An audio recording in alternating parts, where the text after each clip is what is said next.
Beleza, pessoal. Então a gente está falando aqui tirando algumas dúvidas relacionadas ao trabalho, né? Posso até abrir o trabalho aqui para ficar melhor também, né?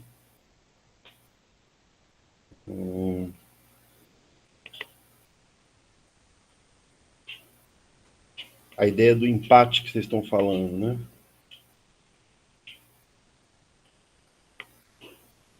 Só um minutinho, deixa eu compartilhar na tela aqui.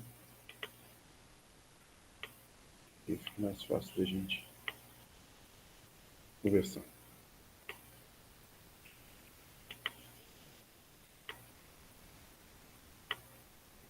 Quando aparecer para vocês, vocês me avisam, por favor.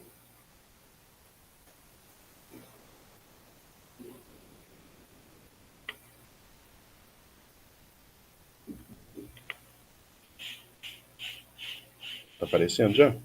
A tela compartilhada? Beleza. Então você está falando sobre o empate, né?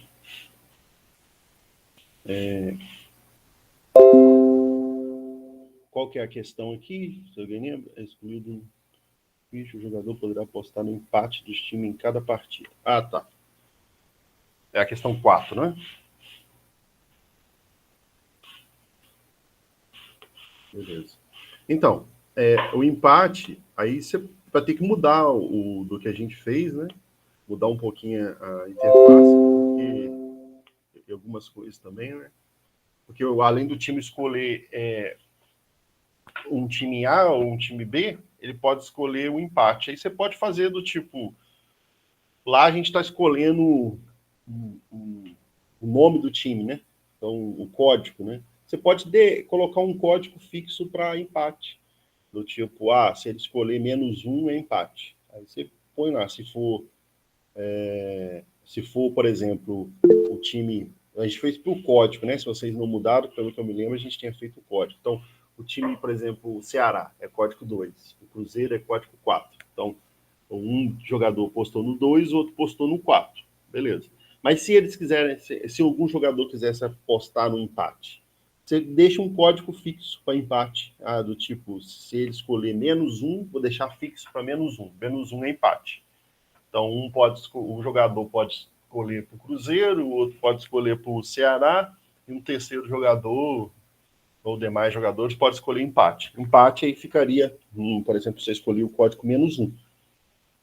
E se deu empate, né, se os times que jogaram teve empate, aí você computa um ponto para o jogador que apostou no empate, né?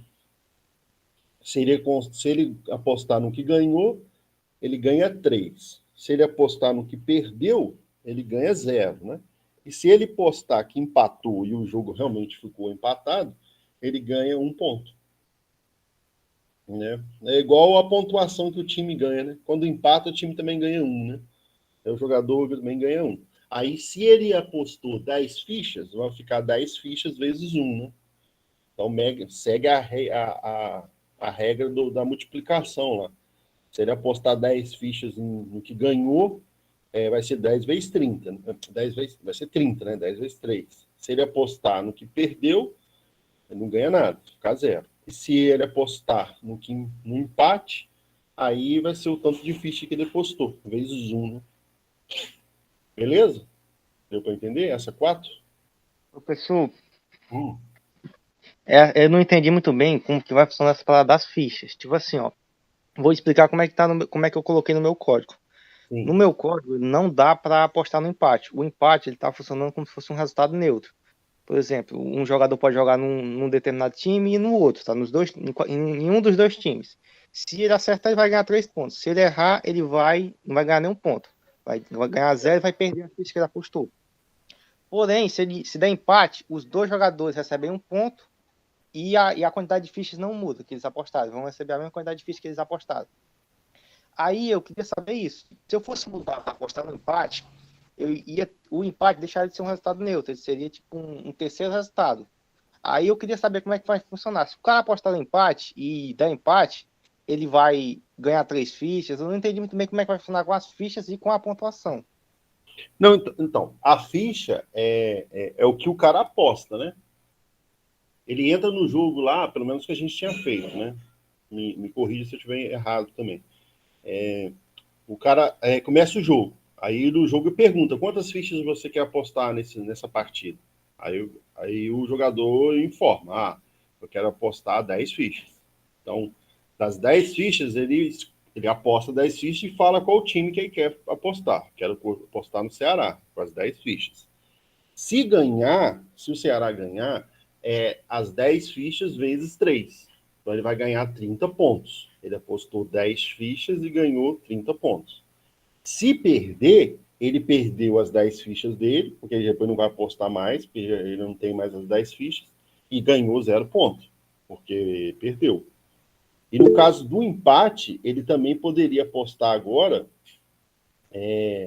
no empate e ele ia ganhar o equivalente da ficha. Do tipo, ele postou 10 fichas, ele ganhou 10 pontos relacionados com as 10 fichas que ele apostou. Entendeu?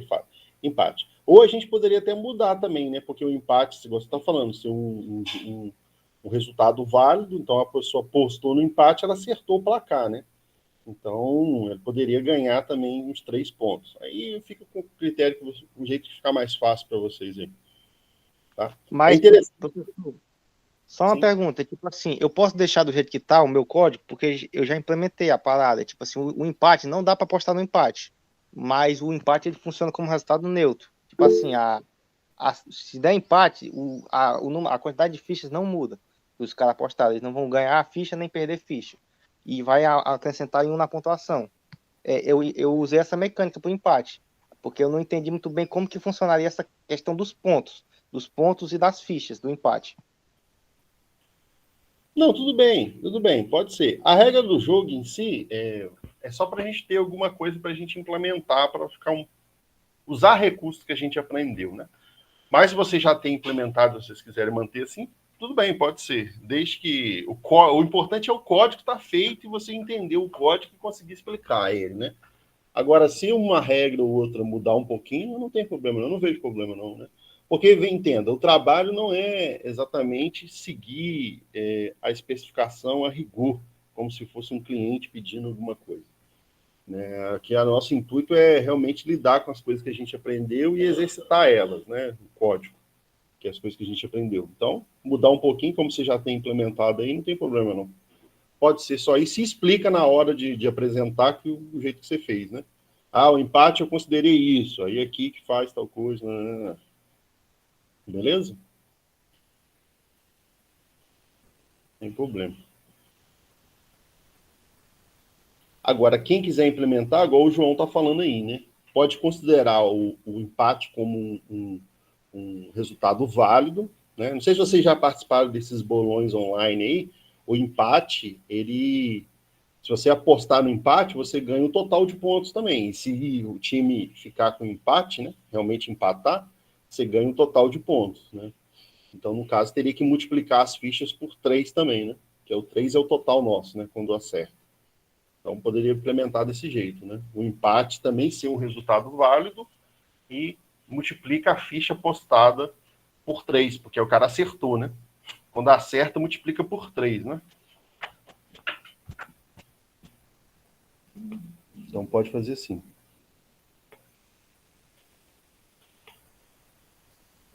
Tá, eu tô meio um pouco perdido aqui no chat, mas se eu não responder alguma pergunta aí, gente, vai me falando, tá? Parece que parou aqui na pergunta 1, né, do Juan. Pode explicar a questão 1? Vamos lá, questão 1. O número de times para a liga poderá ser escolhido no início do jogo. Então, você pode escolher ligas com tamanhos diferentes de time, né? No mínimo 4 ou 16 times. No caso, pode ser 4, 8 ou 16, né? Times. 3 opções. Acho que eu falei isso no vídeo, né? Lembrando que cada time deverá jogar com todos os outros apenas uma vez. Então, se você ter 16 times, se você tiver 16 times no seu jogo, eles têm que ter no mínimo 16 partidas, né? Que todo mundo tem que jogar com todo mundo pelo menos uma vez. Esse nosso jogo é uma rodada só, né? Uma rodada que todo mundo joga com todo mundo, pelo menos uma vez. No Campeonato Brasileiro chama de... Não é rodada não, chama de turno, né? Acho que o Campeonato Brasileiro de Futebol tem 2 turnos, né? Então, todo mundo joga com todo mundo pelo menos 2 vezes, porque são 2 turnos, se eu não me engano. Aqui o nosso jogo é um turno só. Todo mundo tem que jogar, todos os times têm que jogar entre si pelo menos uma vez, né? Então, não vai ter um time que não jogou com outro time no final do jogo, né? Todos jogaram pelo menos uma vez com todo mundo. É isso, o Eric que perguntou, né? Não, não foi eu que perguntei, não. Acho que foi o Juan. Juan, isso, desculpa. Deu para entender, Juan?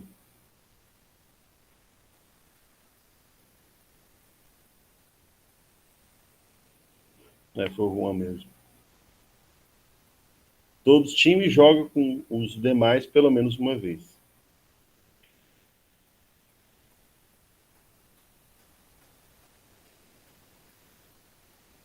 Isso, 4, 8 e 16, exatamente, mano. 4, 8 ou 16 times. Certo? Isso aí eu coloquei assim para dar um pouquinho mais de dificuldade lá para vocês mudarem o código, né? Mas deixa fixo, 4, 8 ou 16. A liga tem 4, a liga tem 8, outra liga tem 16. Porque se deixar ligas de tamanho, qualquer tamanho, pode ficar mais difícil você fazer todos jogar com todos, né? Mas tem jeito, obviamente, né? De fazer todos com todos, todas as combinações, né? De 2 a 2. Todos os pares de 2 a 2. Professor, tem os jogadores, eles vão colocar um número de fichas antes da partida começar, né? Isso, queria estar apostando. E aí, o jogo vai ter um ganhador ou perdedor conforme quem perder as fichas, né? Isso. Vai ter um limite de colocar, por exemplo, um jogador pode colocar 25 fichas e o outro pode colocar 2, e aí fazer essa partida, ou os dois tem que ser número de fichas próximos. Um 25, outro 20. Não pode ser, pode ser o tanto que você tiver. Eu tenho 10 fichas e você tem 30. Começou o jogo com 40, por exemplo. Num dado momento lá você está com 30 ainda, eu tenho 10. O seu teto de aposta é 30 e o meu teto de aposta é 10. Entendeu? Toda vez que você aposta a ficha, você fica sem elas, né? Aqui ela já começou, aí nós começamos com 40. Aí no primeiro jogo lá eu já apostei 30 no resultado. Quero apostar tudo já de uma vez. Pronto, agora só tem 10. Se eu tiver 50 fichas, eu posso apostar só 25, só 10, só 5, né? O jeito que você quiser. Desde que não ultrapasse o que você tem, né? E o que você apostou, ganhando ou perdendo, você fica sem elas, né? Entendi. Aquilo que a gente tinha combinado. Sempre a ficha vai caindo, né? Vai decrementando. Então, apostou uma ficha, pronto. Ganhou ou perdeu, você tem menos uma. Apostou 10 agora. Ganhou ou perdeu, você fica sem 10. E se acabar as fichas no meio do caminho, o jogador não pode apostar mais. Para dar uma dificuldade também na hora de fazer esse código. Tá rodando ainda. O jogo tem 16 partidas. Lá na 10ª partida, um jogador ficou sem ficha. Ele apostou tudo nas anteriores e não tem mais. Pronto, ele não pode apostar mais. Passa a vez dele. Aí vocês veem como é que vocês vão lidar com isso. Certo? Ele só pode apostar se ele tiver ficha. Se ele tiver ficha ainda para apostar. Se ele não tiver, pula.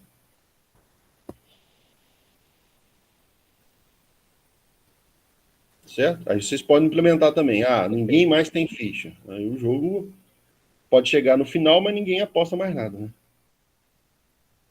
O jogo vai acabar até chegar essas 16 partidas ou até um dos jogadores não ter nenhuma ficha, né? Pode implementar assim, ou pode deixar acontecer as partidas só para ter aquela computação certinha lá do final, né?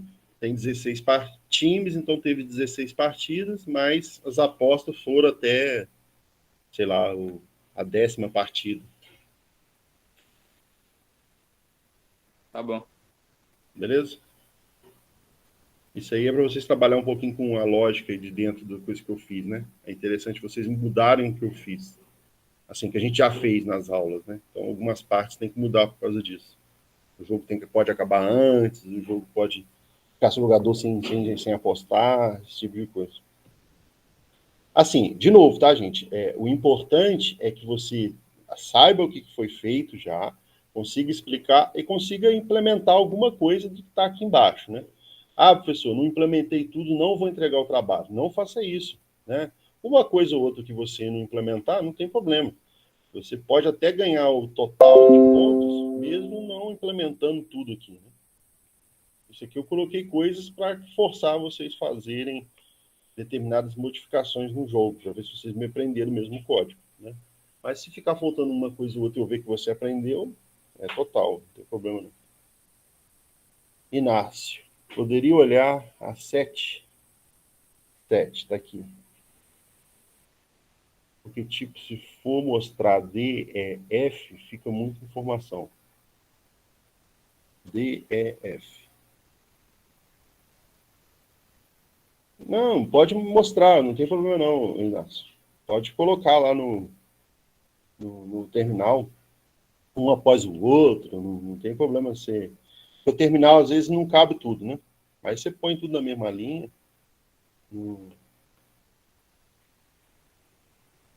Essas saídas são, o João está falando aqui, essas saídas são no final do jogo, tipo, o que aconteceu durante o jogo, né?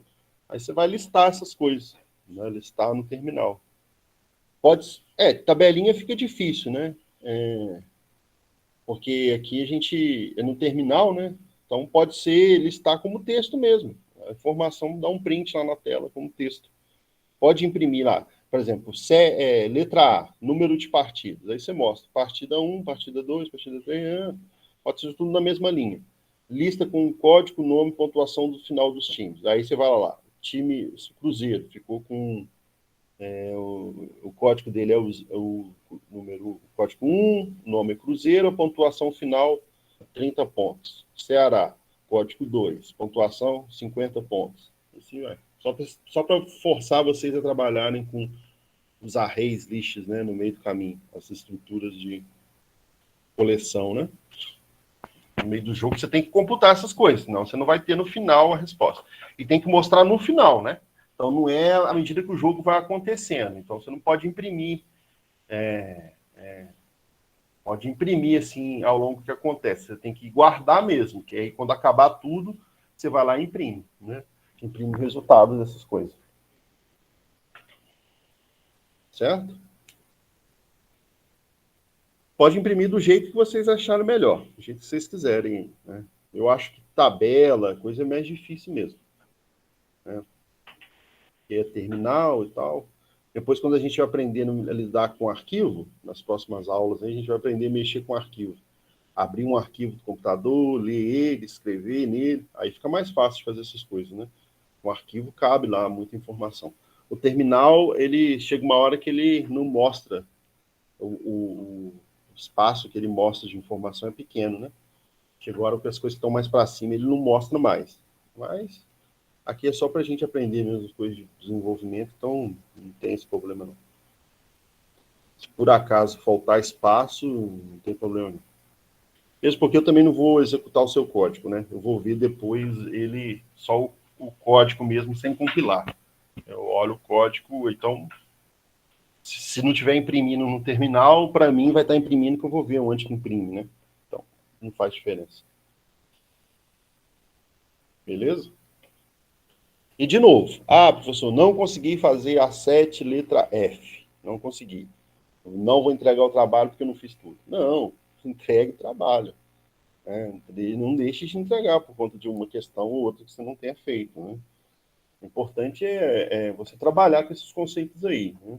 Então, você pode trabalhar sem fazer todas as questões. Né? Eu coloquei várias questões assim, portanto, pode contemplar diferentes níveis de dificuldade. Né? Então, às vezes a pessoa sabe mais coisa, ela pega uma questão mais difícil, então ela vai ter que trabalhar um pouquinho nessa questão mais difícil. Às vezes outra pessoa que não assimilou tantos conteúdos, ela não vai fazer as questões muito difíceis, mas tem questões ali para ela que também vai dar uma certa dificuldade. Então, muitas questões contempla todo mundo, né? E é importante você mostrar o que você sabe, né? Que você aprendeu na disciplina. Por isso que tem a parte de explicar, né? Que eu considero mais importante ainda do que essa de fazer, né? As modificações.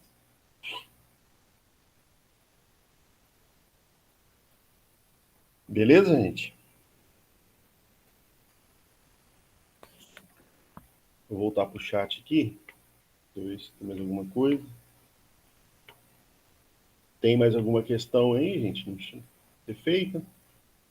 É perguntado alguma coisa?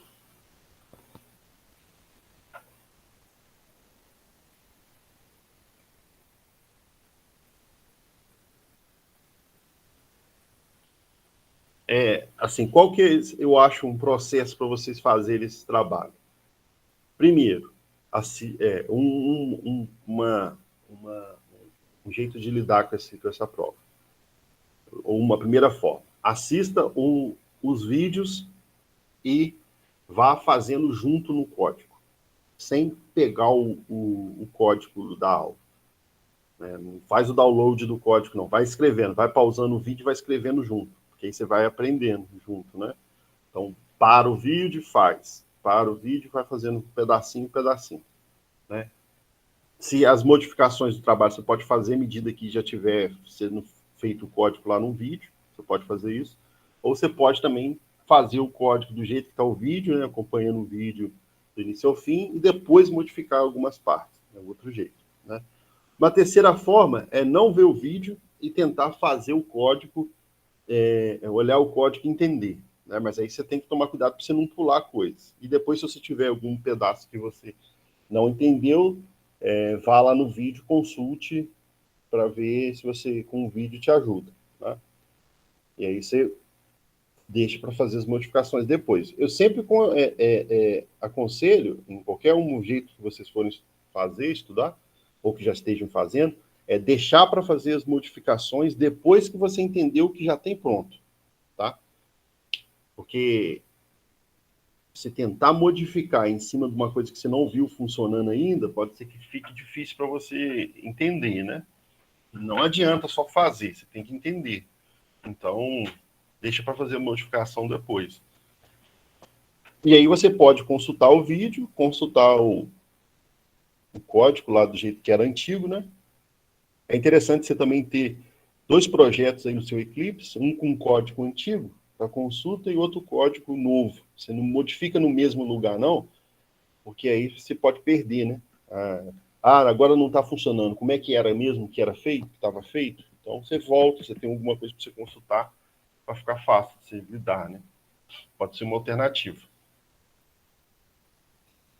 E outra coisa também é você só assistir os vídeos e depois pegar para fazer o código do zero, né? Pode fazer assim também. Eu assisti o vídeo, professor, vi o que é, entendi o jogo e fiz o meu do início ao fim. Beleza. Só não pode mudar as nossas regras aqui para não ser um outro jogo totalmente diferente, né? Tem que ser as mesmas regras do jeito que a gente fez. Você pode fazer isso também. É uma outra opção de aprendizado, né? Você não mudar o que a gente já fez, e sim fazer do seu jeito e talvez, eventualmente, consultar alguma parte que você não esteja conseguindo também, né? E pode perguntar por e-mail também, pessoal, eu agarrei nessa parte aqui. Alguns me perguntam, né? Alguns mandam aí umas perguntas, eu, à medida do possível, vou ajudando. Pelo menos dando a dica, tá dando um erro aqui, tá vendo? Você tá imprimindo um valor que não existe ainda, então pelo menos as dúvidas que já me mandaram foram nesse sentido. Né? Beleza, gente? Mais alguma questão?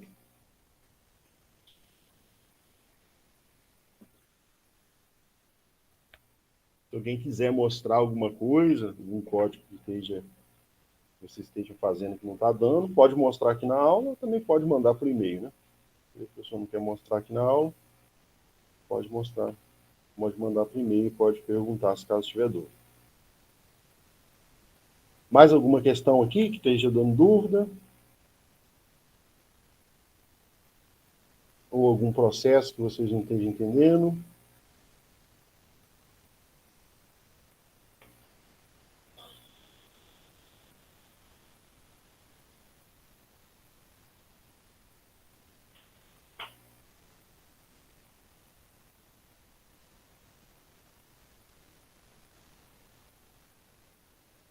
Posso seguir?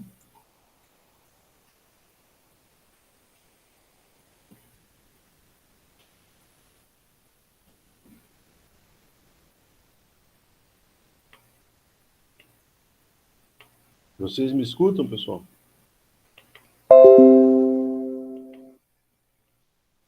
Opa, escutamos sim.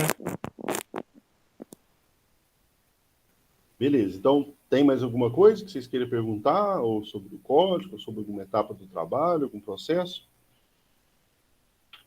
Acho que tudo tranquilo. Beleza. Então, vamos seguir aqui com a nossa matéria, aprender uma coisinha nova, pelo menos para introduzir. Não faz parte do trabalho, tá? As exceções, se você quiser colocar no trabalho, você pode, tá? Em algum momento, que a gente ainda não tinha visto exceções, eu não usei, né? Eu sempre tenho um compromisso com vocês de usar coisas só que vocês aprenderam até então. Então, não tinha colocado nada de exceção. Agora que a gente já sabe, se vocês quiserem usar, criar exceções de vocês, a gente viu na aula passada como criar exceção, né? Com a palavrinha throw, aí você pode criar throw, new, a sua exceção, e você pode passar ela para que o código que esteja sendo chamado, daquele método que seja chamado, ele seja obrigado a colocar o try catch, né? Ou passar ainda para frente a exceção. E para passar, a gente viu que a palavrinha froze, né? Com S no final. E aí você consegue passar a exceção. Então você pode utilizar isso, né? Tanto em algum lugar que você sabe, ó, aqui se acessar uma posição inválida no jogo vai dar errado.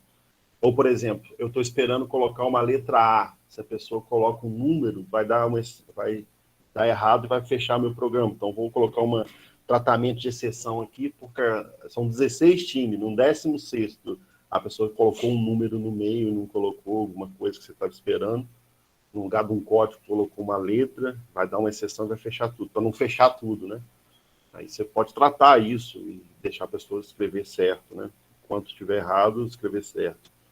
Você pode fazer esses usos de exceções, né, nessa parte. Você pode colocar exceção também a parte que tem exceção posições lá do array list, tudo. Ah, tem uma determinada posição, se a pessoa acessar uma posição inválida, eu vou gerar uma exceção mesmo, vou falar aqui. Apesar que não dá erro no array list, né?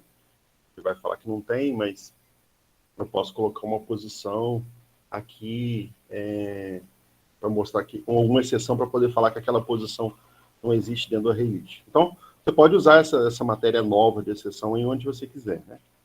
Tanto criando exceções ou gerando, ou usando só tratando mesmo um try catch.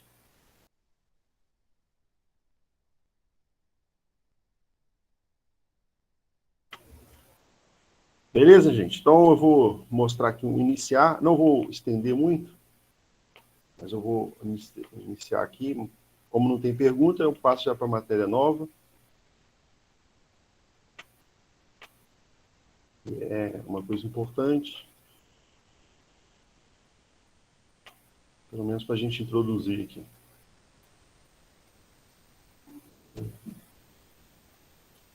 Já está compartilhando aí para vocês no PDF? Beleza. Já Então, está. beleza. A gente vai falar sobre heranças, tá? A herança aqui, a gente lidar com elas aqui no Java. Certo? Ontem, na aula de ontem, a gente falou um pouquinho de herança, né? Falou assim, usou, né? Que é aquela palavrinha extend lá que a gente fez a nossa exceção. Não sei se chamava número não permitido, né? A gente fez extend exception, né? E a gente falou, ó, isso aqui é herança, a gente vai ver alguma hora aqui herança. Então é isso que a gente vai estar lidando hoje. Tá? Então, vamos lá.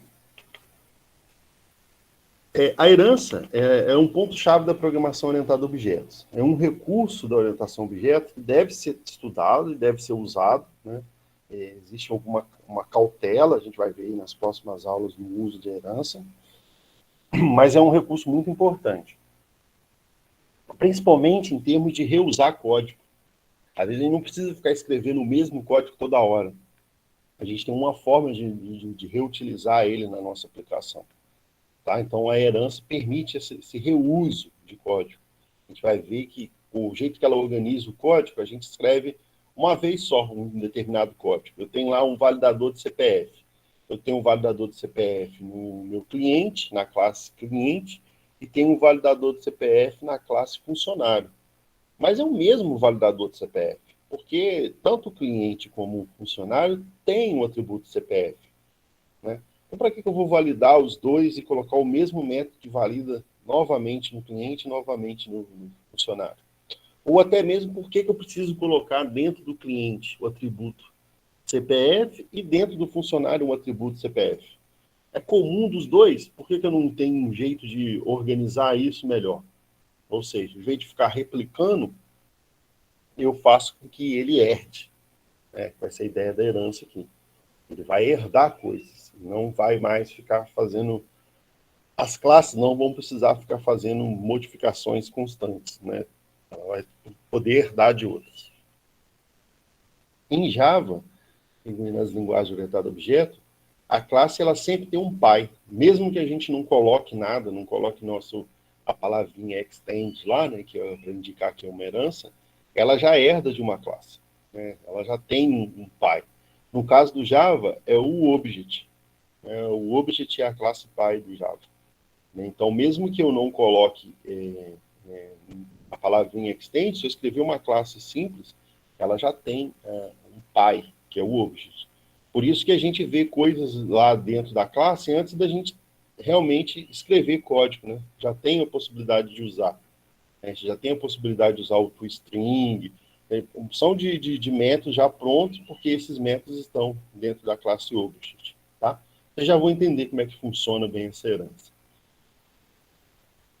Certo? Existe a ideia da composição e da agregação, né? A composição é um relacionamento mais forte. Por exemplo, o trem é composto de uma locomotiva e vagões. Se você não tiver a locomotiva e os vagões, não tem como você ter uma composição, né? E a composição é justamente a locomotiva e o vagão, né? O trem é justamente a compositiva e os vagões. Um trem só com vagão, um trem só com a locomotiva, não é bem um trem, né? Então, isso é um relacionamento forte. Um relacionamento de agregação, ele não é tão forte. Por exemplo, a locomotiva possui um farol, mas ela não deixa de ser uma locomotiva se ela não tiver o farol, né? Então, você consegue ter a composição e a agregação. No código, isso não tem muito jeito de diferenciar, né? Isso é mais termos conceitual, de modelagem de software, tá? Então, eu vou mostrar aqui um código. O jeito que a gente faz a composição no código, ela indica que uma classe está relacionada a outra, né? Mas só que não tem como eu modificar para que seja feita a agregação e a composição, né? Diferenciar ela no código Java. Como que a gente faz a composição aqui no código Java? Tá, eu vou criar um outro projeto aqui.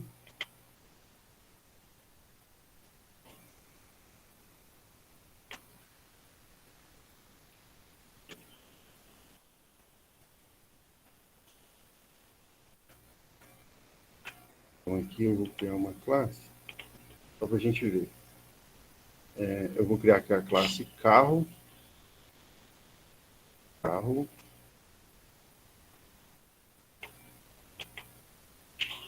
Então, tem a classe carro, né? Aqui a gente está falando do object. Se você der um contra-espaço aqui, ó, você já vai ver que tem métodos já prontos aqui para a classe. Olha, clone, echoes, esses métodos, eles estão no object, né? Então, por isso que eles já possuem esses métodos aqui, ó, toString, porque eles estão implementados em object. É como se tivesse assim, ó, extend object. Toda classe já tem isso aqui como padrão. Só que não precisa colocar, né? Porque já é padrão para todas as classes. E esses métodos estão implementados no object. Vocês já vão ver como é que funciona. Então, aqui falando da composição, eu tenho um carro e tem, por exemplo, um motor.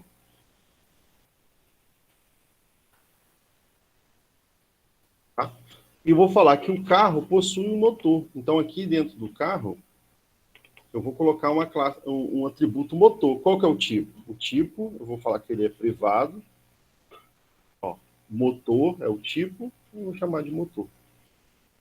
Isso é uma composição, tá? Só que não dá para separar a agregação. Por quê? Porque eu posso ter tanto o carro como o motor separado. Eu não tenho uma forma de criar eles, de proibir que se crie um motor. Então, por isso que na hora de implementar, a agregação, ela não tem jeito de fazer, né? Eu posso ter aqui, por exemplo, pelo menos em Java, né? Tem aqui, por exemplo, a main. Ó, eu posso criar tanto o motor, eu posso dar new aqui no motor,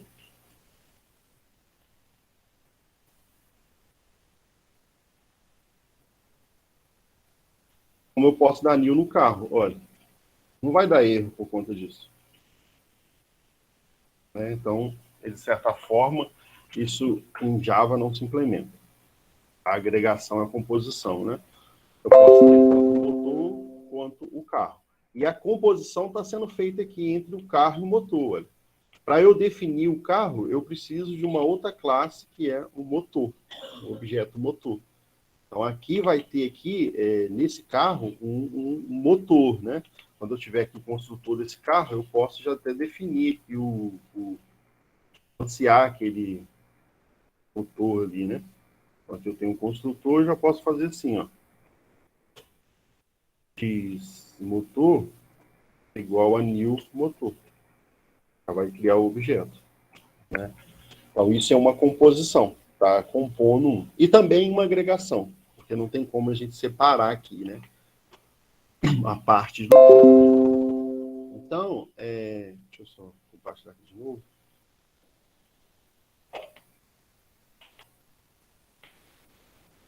Então, toda vez que eu uso uma classe para poder eu ter a definição dessa classe, uma outra classe, eu estou fazendo essa composição e agregação. O conceito de composição seria que, para ter o um, eu teria que ter o outro também. Né? Para ter um carro, eu teria que ter... Para ter um motor, eu precisaria ter o carro. Ou para ter o carro, eu precisaria ter o motor. Isso é a composição. E a agregação, que é o que a gente implementa, na verdade, a gente pode ter o carro e o motor separado. Né? O carro vai ser carro e o motor vai ser motor, se não tiver junto. Eu posso criar. No caso ali, eu estou fazendo uma composição, né, mais próximo da composição, porque eu estou falando, ó, para ter um carro, eu preciso de um motor, né? Por isso que a gente colocou lá na classe carro um motor. Então, o que implementa, na verdade, é mais próximo da composição, né? Mas também a agregação seria factível de implementar ali, né? Você poderia ter. Certo? Então, tanto a composição como a agregação são a forma que um objeto ele tem um outro. Então, um carro tem um motor, né? Eu estou falando que para definir o objeto carro, eu preciso também de um motor. Existe uma outra relação, que é a relação da herança, que é o título da nossa aula. Que é, em vez do carro ter um motor, eu vou fazer uma forma de que o carro ele seja uma especificação ou uma especialização de uma outra classe. Então, eu vou ter a ideia de ter a classe pai e a classe filha, né? A classe pai, ela tem métodos, atributos, como toda classe que a gente está descrevendo. E a classe filha vai poder herdar esses métodos e atributos, tá? A classe filha vai poder herdar, ela vai poder ter esses métodos e atributos nela sem que ela tenha implementado isso, tá? Vamos ver aqui já de uma vez para não ficar falando, vocês não terem uma ideia do que eu estou querendo dizer. Deixa eu voltar a apresentar aqui. Então, por exemplo, aqui na nossa classe carro, né? Vamos deixar aqui o carro pelo motor e tudo bem. Se eu falar assim que o carro, ele herda de, por exemplo, veículo, ó, vou criar aqui uma classe veículo. Eu vou falar que o veículo, ele tem duas coisas aqui, ó. Vou deixar público mesmo, tá? Público int código, público int string placa. Tá? E aqui eu vou colocar também um método imprimir. Public void, só para a gente ver. Imprimir. Aqui vai imprimir um pouco direto, tá, gente? Tá mais rápido. código. Aqui a gente vai ter o código do veículo, aquele código ali que ele tem. E vai ter também a placa.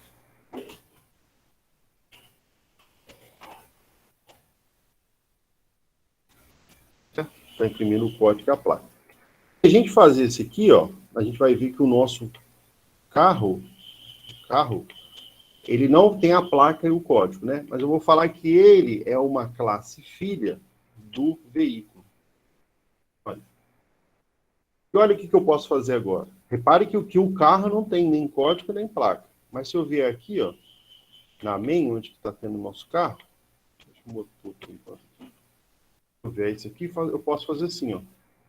C.placa, olha, é igual a A.0101 e C.código, igual a 20. Ainda posso imprimir, né? C. Imprimir aqui, ó. Aí você fala, pô, mas filho, peraí, o carro não tem nem placa e nem código, né? Você vai ver que o carro não tem a placa nem código, mas ele é filho do pai veículo, e o pai veículo tem. Como existe a herança, é como se fosse a herança da nossa vida normal mesmo, de humano. Você tem lá seu pai que tem uma casa, tem um apartamento, tem 1 milhão no banco, tem muitas posses aí, é dono da Praia do Futuro. Aí você, como filho, você herda isso do seu pai. Você passa a ter também a Praia do Futuro, 1 milhão, carro, todas as posses. É exatamente. Quando eu falo que o carro ele herda de veículo, ele assume a característica que o pai dele tem, tanto em termos de atributos, de métodos, de construtores. Então, por exemplo, aqui no carro, olha, no veículo, a gente tinha um imprimir, olha. O pai tem imprimir, que é o veículo. O filho, por que eu sei que é o filho? Porque tem a palavrinha extend. Extend ele é uma extensão do veículo. Então, quando ele tem essa extensão, ele passa a ter essas coisas. Se eu rodar aqui esse código, vocês vão ver que ele vai funcionar. O filho vai ter... Cadê o main aqui? O filho vai ter aquelas operações, o atributo e o método que o pai tem. Deixa eu rodar aí para vocês verem.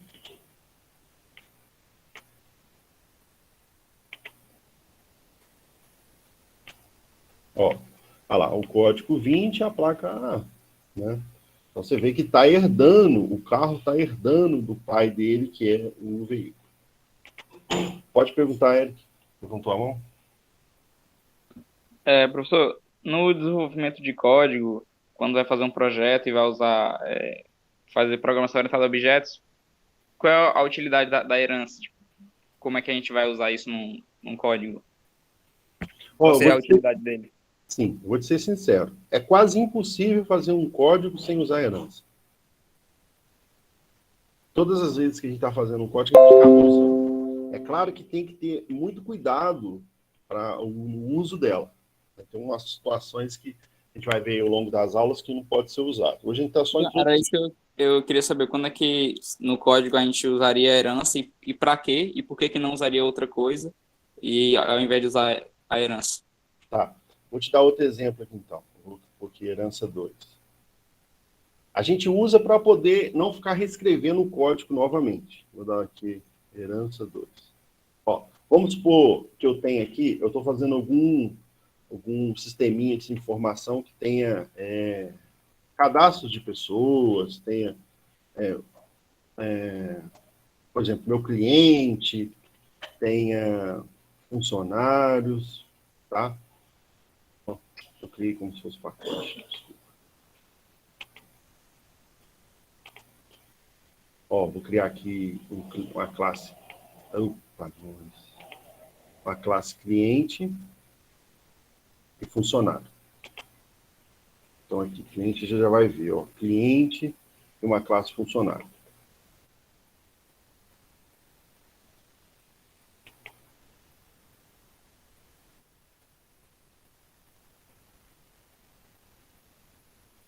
Tá? O meu cliente, O meu funcionário, ele vai ter um atributo, vou pôr o público para ser mais rápido, tá? Ele vai ter um atributo chamado CPF. Tá? E ele vai ter um nome. Tá? O meu funcionário, o meu cliente, meu funcionário tem isso, e o meu cliente tem também. Tá? Aqui eu vou ter, por exemplo, métodos relacionados ao CPF e o nome. Eu já posso pôr aqui para você entender. Ó. Se aqui fosse privado, eu vou estar criando aqui o getSet para ele. Privado eu vou ter o getSet. Não vou fazer modificação no getSet, só colocar ele aqui, só para a gente entender. GetSet. Tá? Tanto o nome quanto o CPF, né? Repare que esse código que está aqui, nome CPF, é exatamente o código que também está aqui, no funcionário. Exatamente. É porque tanto o cliente como o funcionário, eles têm nome e têm CPF. O cliente vai ter coisas que o funcionário não vai ter, e o funcionário vai ter coisas que o cliente não vai ter. Mas os dois, em termos desses dois atributos, têm igual. E repare que tudo que eu estou colocando aqui no cliente, eu acabo colocando no funcionário também. Ó. Eu estou repetindo o mesmo código em duas classes diferentes. Isso conceitualmente é errado. Porque a gente não deve ter o mesmo código repetido em dois lugares, né? Eu posso até fazer coisas aqui mais relacionadas também a isso. Por exemplo, eu colocar imprimir aqui, né? Igual a gente fez lá no outro. Repare que vai ter que ser igual nos dois, né? Quero imprimir aqui tanto o código de um como o outro. Vou imprimir aqui direto para ficar rápido. Ó, eu vou ter aqui o nome.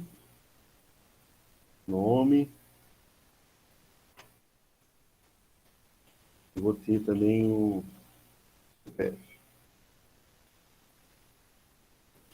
Repare que lá no cliente, que ainda não tem esse método, é exatamente o mesmo. Aí eu venho aqui e faço isso aqui, ó, copiar e colar.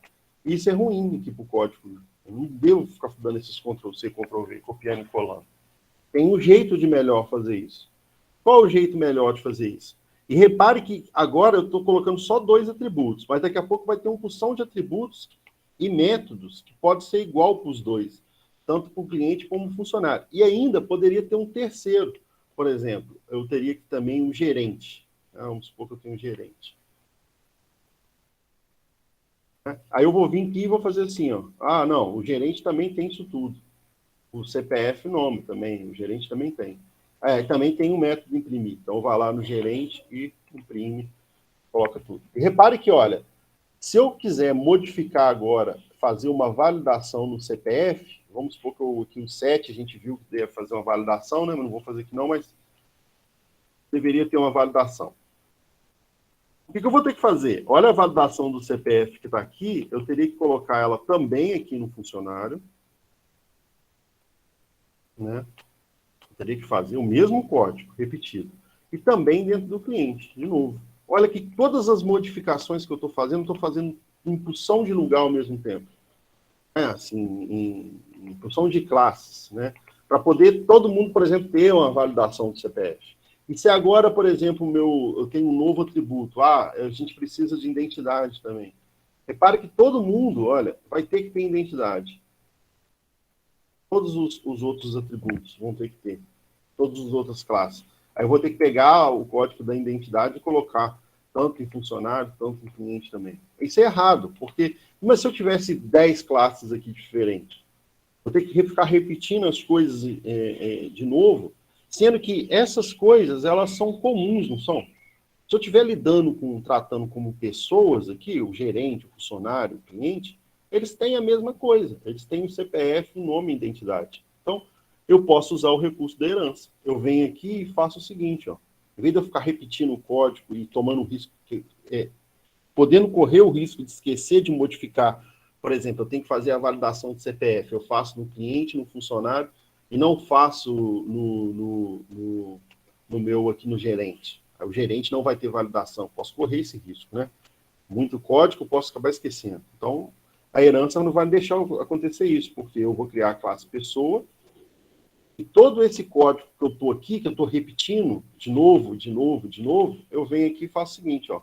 Todo mundo vai ter esse código. Então, eu vou pegar ele aqui, eu vou colocar ele aqui na pessoa, em um lugar só.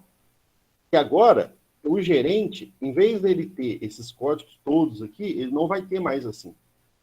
Vai ter por meio da herança. Eu vou colocar o extend pessoa. E agora ele passou a ter do mesmo jeito, só que está inscrito em um lugar só. O funcionário que também tem coisas igual todo mundo, né? Eu venho cá e faço que ele está herdando também de pessoas. Olha, e o cliente também, ó, também está com o mesmo código, né? Está com o mesmo código de todo mundo, né? Igual. Eu venho cá e coloco o extend também. E aí agora, por exemplo, repare que eu esqueci de colocar o getSet lá por identidade, né? Eu teria que colocar no gerente, no funcionário e no cliente. Eu simplesmente, como está em pessoas, eu só venho aqui e coloco aqui. Então, eu vou colocar o getSet aqui, que vai valer para todo mundo, né? Então, por exemplo, estou colocando direto, tá, gente? Mas depois você sabe que o set é importante que a gente faça uma validação para fazer sentido ele existir, né? Então, eu venho aqui em identidade e coloco a pessoa também. E aí, você repare que vamos criar uma main aqui dentro. Repare que agora todos eles têm esse código, né? Se eu criar aqui um main aqui de teste, então, se eu criar uma classe cliente,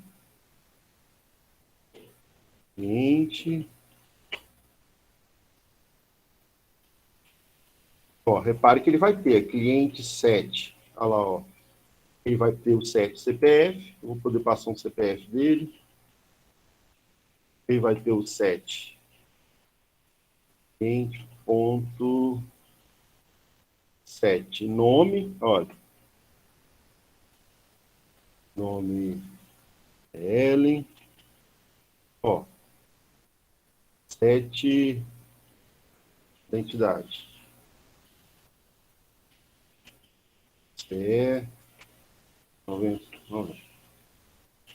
Tá vendo? O cliente tem.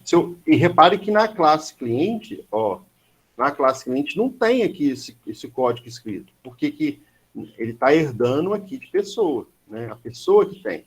E todos os outros vão ter, por exemplo, se eu tiver um funcionário aqui da mesma forma. Olha como é que eu otimizo o código, né? Não vou precisar escrevendo as coisas que é comum, eu posso colocar na herança. O pai, então o pai do funcionário, o pai do cliente, o pai como é que fala? Do gerente, todos esses são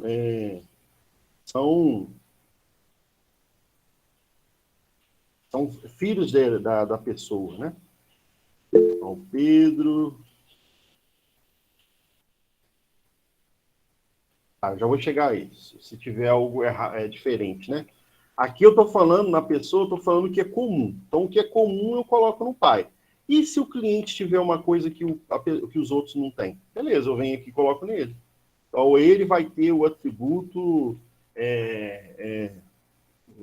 do cliente, ele vai ter, sei lá, ele vai ter lista não, lista não, tem outra coisa, release. Ele vai ter, sei lá... Forma de pagamento. Também é esquisito. Eu vou pôr aqui código promocional. Tem um código de promoção. Uma identificação aqui, um ID. O cliente tem. Aí, se você vier aqui em funcionário, né, vou até deixar público para não criar o getSet. O cliente tem um ID, né? Se você vier aqui em funcionário, que a gente fez lá, ó, se eu colocar um ID para o cliente, ele tem. Para ele aqui, se eu vir aqui colocar ID, ó, ela pode ter um ID 90. Né? Funciona bem. Agora, o funcionário já não funciona. Ó, já não tem. Funcionário não funciona, é ótimo. Não tem, ó, não tem o ID. Se eu colocar um ID para ele aqui 9, não vai funcionar, porque ele não tem. O que está comum é o que tem no pai, ó. O pai tem o CPF, o nome e a identidade, mas os filhos têm o que o pai tem e eles podem ter coisas a mais, né? Eles podem ter coisas a mais. Ele tem o que o pai faz e pode fazer uma coisinha a mais. Pode ter atributos e métodos a mais. Agora eu posso pôr aqui os métodos e atributos de cliente, né, que são comuns ao cliente. Se eu encontrar outros métodos que são comuns no cliente, no funcionário, no gerente, eu venho cá e coloco na pessoa, né? E olha como é que fica fácil. Agora eu criei eu tenho um novo tipo aqui de pessoa no meu sistema, que vai ser o atendente. Tá? Vou precisar escrever tudo de novo para o atendente, CPF, nome, identidade, os métodos. Aqui eu coloquei pouco, né? Mas poderia ser bastante coisa aqui, né? Eu vou ter que escrever tudo de novo, Ctrl+C, Ctrl+V, correndo risco de errar. Ó, eu faço ele herdar a pessoa. Ele passou a ter agora tudo que a pessoa tem, ó. Ele entrou na mesma estrutura. Agora, o funcionário, o gerente, o atendente, é como se eles fossem irmãos, né? São classes irmãs, e tendo como pai deles a pessoa.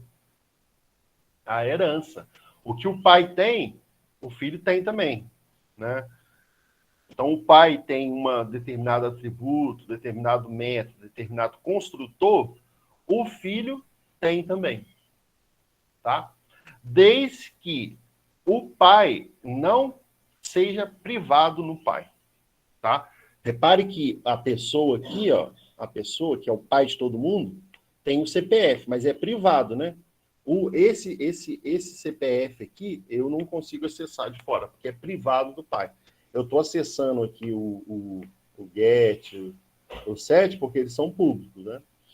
Então, eles podem ser acessados nos filhos, porque é público, o filho pode ver também. Se eu tiver alguma coisa privado aqui, o filho não tem. Então, por exemplo, eu vou fazer aqui uma coisa que é só do pai. Por exemplo, Boolean validar. Tá? Vai retornar true aqui. Se ele tiver público, olha, se eu vier aqui na main, o funcionário pode validar, olha. Porque o pai dele tem, então ele pode validar também. Aqui o cliente pode validar. O pai dele tem também. Agora, se eu for lá no cliente, na pessoa, e falar que não é público, é privado, agora ele não pode ser acessível pelo pai, os filhos não. É privado do pai. O pai tem, é privado dele. E os filhos não podem ver, né? O que seu pai pensa aí é privado do seu pai. Agora, as coisas que seu pai tem, é sua também, né? As coisas que são públicas, que não são privadas, né? Então, o privado fica só para o pai, né? O filho não tem, tá? Não tem essas coisas. E aqui, no caso, a gente também pode... Eu já vou mostrar uma coisa aqui, que a gente vai fazer muita herança ainda, mas para vocês entenderem. Eu posso ter uma pessoa também. Todas têm uma pessoa. Mas no meu domínio não faz sentido eu ter um objeto pessoa. Não vai fazer sentido, porque ele vai ser só um molde. Eu não vou ter nenhuma instância de pessoa. Se eu tiver uma instância de pessoa, vai ser ou o gerente, ou o cliente, ou o funcionário.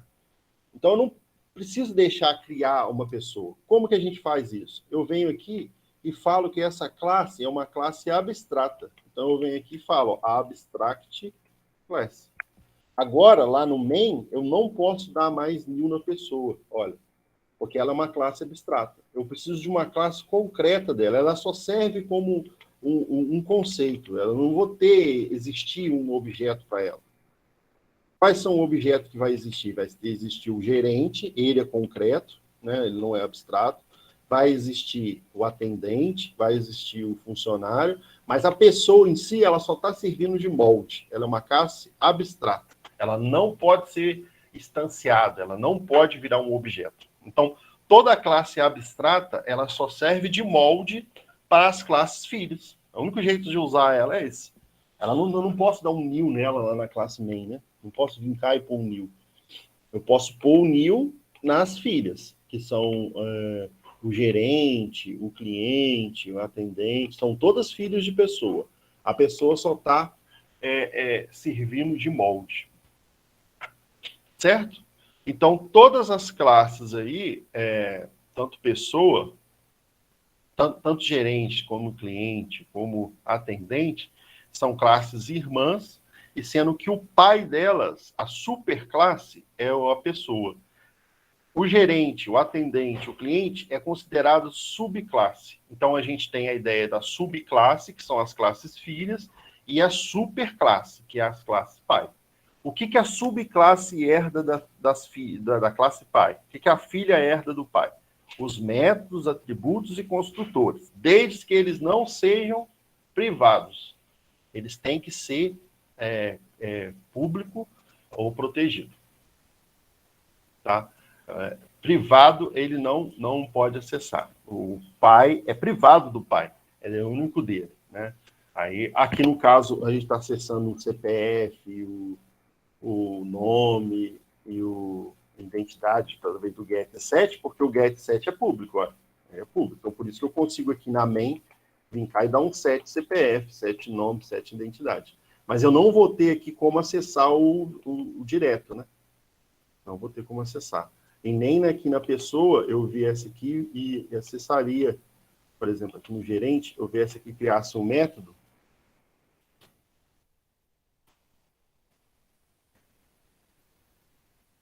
falasse aqui, ó, CPF, igual a isso. Que é porque ele é privado do pai. Se o pai não fosse privado, olha, se o CPF aqui não fosse privado, vou colocar aqui o CPF como público, aí o filho lá poderia acessar. Olhando no filho. Qual que a gente fez? Atendente? Gerente. Olha o CPF, como é que ele está acessando. Oh, mas não tem um CPF aqui em cima, como é que ele está acessando? Porque ele está acessando do pai, e o pai é público. O pai deixa acessar, olha. Se é público, o filho pode ver. Aí ele pode ver o CPF. Se eu transformar para privado de novo, vai dar erro, olha. Vou vir aqui colocar private, ó. Olha lá, como é que já deu erro, ó. Tá falando que eu tenho que mudar a visibilidade, quer ver, olha. Lá, modifique a visibilidade do CPF para, pelo menos, protect. Aí, se eu colocar protect, aí beleza. Aí o filho pode ver também. Então, protect, ó. Coloquei protect. Aí o filho pode ver. Ou se eu colocar público, né? O público também. Só o privado que não. Privado é privado. É de seu pai. É como o pensamento de seu pai. Você não pode ver. Né? O público pode. Né? O privado não. Vai dar erro. Certo, gente? Fazer essa introdução da herança, a gente vai mexer com muito, vou fazer bastante exercício nas próximas aulas, a gente vai fazer junto, vou fazer alguns exemplos, vai ter uma lista de exercícios aí para vocês fazerem também, relacionada a isso, tá? Que vai ser essa questão de trabalhar com herança, trabalhar com ideia. E vocês vão ver o uso disso, né? Como eu estou mostrando aqui no exemplo, existe muita forma de usar a herança. A herança é muito usada mesmo. O João colocou uma pergunta aqui. Aí, se tiver algo que tem uma classe e não tem na outra. Ah, tá, eu já respondi. Você pode ter coisas que tem numa classe e não tem na outra. Né? Você pode colocar o conceito que está numa classe específica dela, fica específica. Aí, tudo bem. Se eu tiver uma coisa que é só de atendente, eu não vou ter um código duplicado em outro lugar. Vai ser exclusivo de atendente. Né? Exclusivo de atendente. Tá? E a gente vai ver aí nas próximas aulas também, é até interessante já falar, eu não posso ter uma classe com 2 pais. Não pode ter pai e mãe, não. É só um pai só. Em outras linguagens, que é a herança múltipla, igual C++, pode. Você pode ter uma classe filha que tem 2 pais. Aqui no Java, não. Você só pode ter um pai. É só isso só. E é sem mãe. É só pai. Ou só mãe, né? Do jeito que você quiser. Não pode ter pai e mãe, não. É só um só. Eu posso ter uma outra classe que herda de cliente. Aí eu posso ter o filho do filho. Aí segue a mesma coisa. Por exemplo, se eu criasse aqui um cliente especial, que é um cliente que tem mais coisas que o cliente normal. Aí eu venho aqui em cliente especial e herda de cliente. Eu posso. Aí ficou uma herança, assim, em 3 níveis, né? Eu tenho a pessoa, o cliente herda de pessoa e o cliente especial herda de cliente. Então, tudo que o pessoa tem, o cliente especial tem também. Tudo que o cliente tem, o cliente especial tem também. Tá? Agora só não posso ter 2 pais, né? Eu não posso colocar aqui cliente e outra coisa. Diretamente. Ele pode herdar, assim, numa cadeia, numa hierarquia. Aí tudo bem. Aí pode ter. O pai pode ter outro pai, né? No caso aqui, o cliente especial é o neto, né? O neto é o cliente especial, o pai é o cliente, o avô é o pessoa. Você pode ter quanto você quiser. Embora não seja muito aconselhável você ter uma profundidade muito grande na hierarquia. Não é muito legal.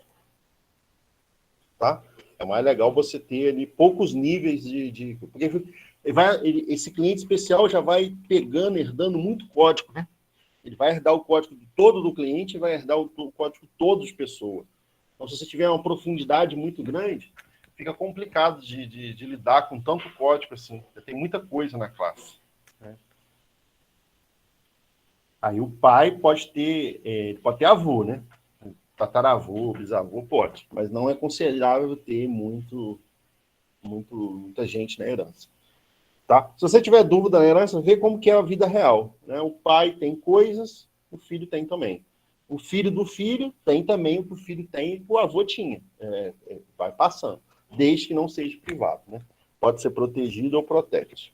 Ou público. Tá? Beleza, gente? Alguma dúvida mais? Eu não vou estender muito, não. Eu vou colocar lá o código para vocês refletirem até a próxima aula.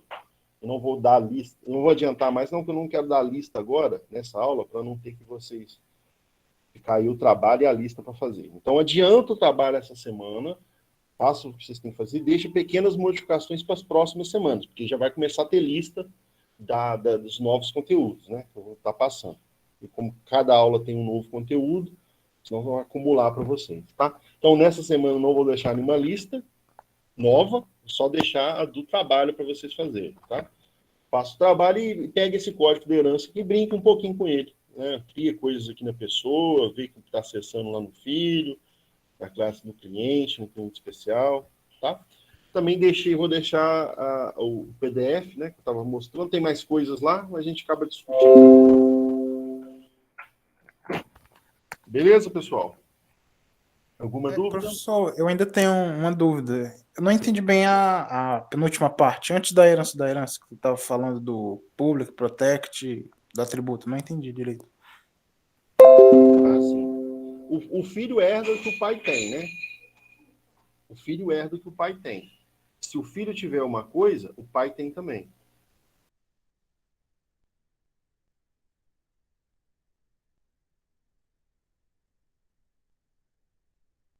O filho tem o que... Desculpa, gente. O filho tem o que o pai tem, né?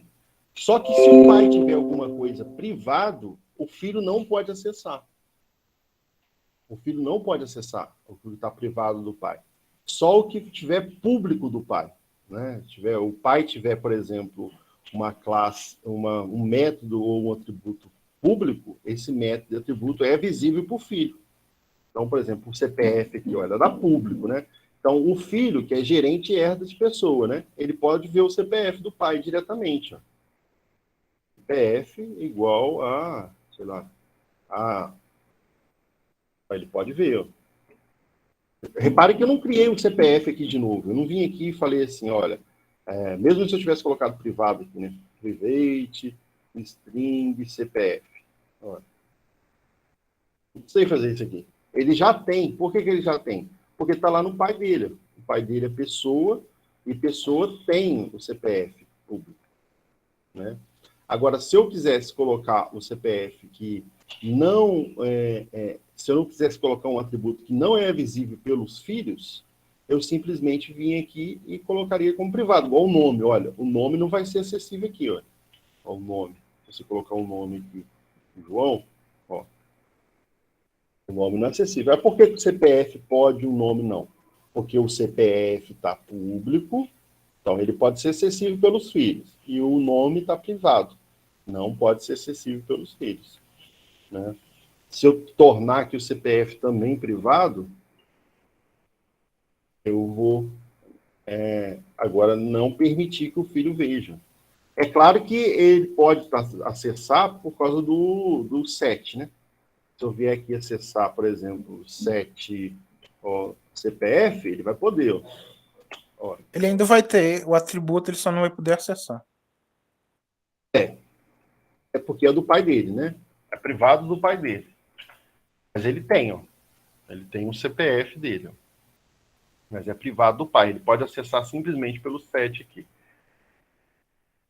O fato, ele tem, mas não pode acessar porque é do pai dele. O pai dele não acessa, não dá permissão para ele acessar direto. Né? Mas ele vai ter, olha, ele tem um CPF.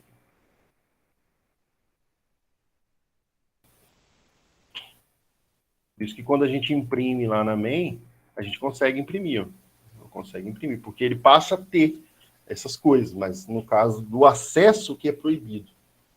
Né? Ele pode acessar pelo que permite, que o pai permite pelo GET7. Se não tivesse o GET7, ele não poderia acessar também. Beleza? Deu para entender? Eu sim, obrigado. Mas a gente vai fazer bastante exercício. Pode ficar ligado que vocês vão, assim, pode ficar tranquilo que vocês vão treinar bastante isso, vão estar bastante familiarizados com isso. Beleza? Faz parte. O a gente usa herança. É quase impossível não usar herança no código O. A gente usa. Né? Outros recursos que a gente vai ver até usa mais também, né? Mas a herança também é um dos que mais usados aí na orientação a objeto. Orientação a objeto sem herança não tem orientação a objeto. Beleza, gente? Então, como atividade, né, voltando, fique com os exercícios da prova, faça nessa semana, e na próxima semana a gente volta a discutir coisas da herança e fazer uma lista de exercícios também. Beleza, gente? Se tiver mais alguma dúvida, pode perguntar, enquanto eu vou interrompendo aqui a gravação.